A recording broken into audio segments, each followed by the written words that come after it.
Now let's take a look at how to change images, another common element. There are two types of images. Here at the top of our page, we have a background image, and it takes up the full space of this container. And then if we scroll down, these images are image elements. First, let's change these image elements. When we click on the image, we'll see our three familiar settings tabs. Under Content, if we hover over this image, we can click Choose Image. That will bring us to our media library.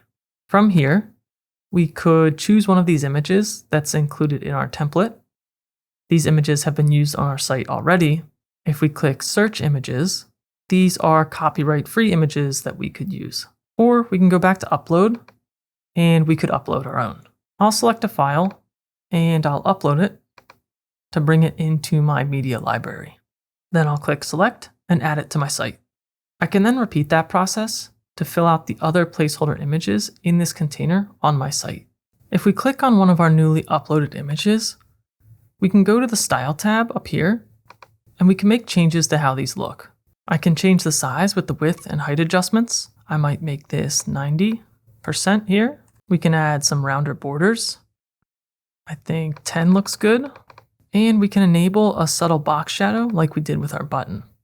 You can adjust the sliders or enter values directly. After experimenting, I think something like this looks good. And because I want these images to appear consistent within this container, I'll take some time to make the same set of changes to these other two images.